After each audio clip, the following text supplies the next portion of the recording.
Assalamualaikum warahmatullahi wabarakatuh. Perkenalkan, nama saya Fala Nurjana, NIM 190100068. Pada kesempatan yang berbahagia ini, saya akan memaparkan materi mengenai self-esteem atau harga diri. Baik, langsung saja ke materi yang pertama, yaitu pengertian self-esteem. Nah, sebelum itu, apakah teman-teman tahu apa itu self-esteem?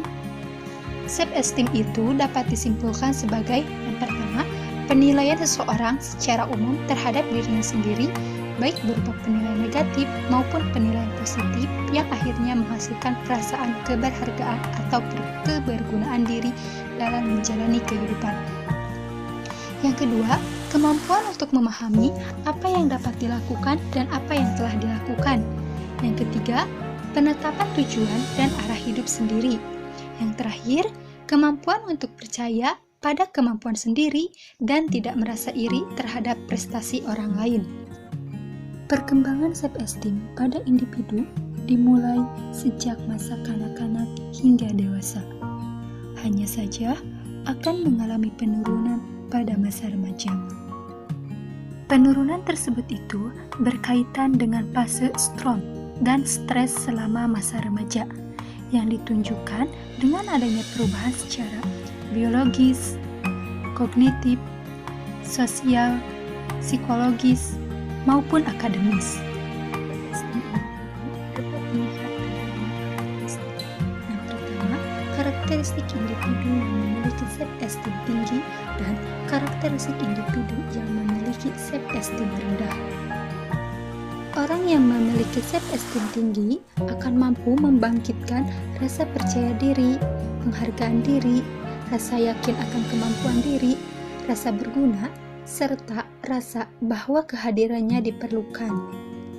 Sebaliknya, orang yang memiliki self-esteem rendah akan cenderung merasa bahwa dirinya itu tidak mampu dan tidak berharga. Nah, apabila self-esteemnya terlalu tinggi, maka dampaknya akan negatif, contohnya seperti kepribadian yang narsistik. Sehingga, self-esteem yang baik dan ideal itu adalah self-esteem yang positif tapi seimbang, tidak terlalu tinggi dan tidak terlalu rendah. Ada 3 faktor yang mempengaruhi self-esteem, yaitu jenis kelamin, kelas sosial, dan lingkungan. Jenis kelamin.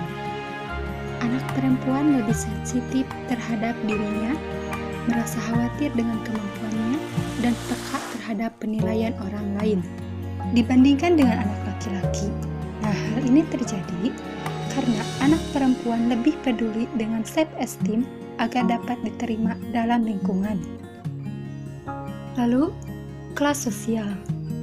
Kelas sosial terkait dengan pekerjaan, pendidikan, dan penghasilan orang tua, di mana anak yang memiliki kelas sosial rendah cenderung menjadi korban bully. Terakhir yaitu lingkungan. Lingkungan yang dimaksud adalah lingkungan rumah dan lingkungan sekolah, di mana anak dengan lingkungan rumah serta dukungan orang tua yang baik akan berpengaruh pada self-esteem anak yang tinggi.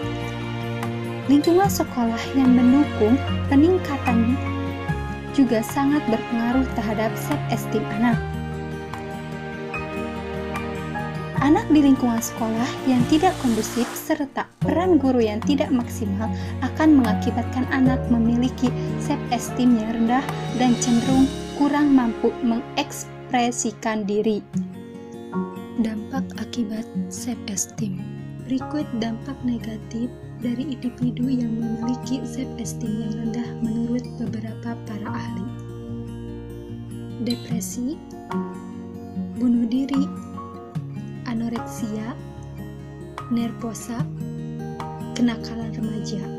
Yang memiliki self-esteem rendah sering disertai dengan perasaan tidak bahagia, amarah, perasaan terancam, kelelahan, pengucilan diri, tekanan darah tinggi, perasaan terkekang, konflik batin, dan pengekangan diri yang berlebihan. Lain itu juga bahwa individu yang memiliki self-esteem yang rendah mudah merasa tidak berdaya, dan putus asa ketika mengalami kesusahan atau kehilangan. Cara meningkatkan self-esteem yang rendah. Pertama, individu harus mampu mengenali atau fokus terhadap bakat yang dimilikinya. Yang kedua, individu harus menjalani komunikasi dan hubungan yang baik dengan orang yang akan menerima dirinya apa adanya. Yang terakhir, harus mampu menghargai pendapat orang lain dan terima dengan lapang dada, serta anggap bahwa kritik yang diberikan orang lain itu akan bertujuan baik untuk membangun dirinya. Adapun teknik yang dapat dilakukan oleh konselor atau guru bimbingan dan konseling di sekolah untuk membantu anak dalam mengatasi self-esteem atau harga diri, yaitu dengan menggunakan layanan bimbingan kelompok dengan media film.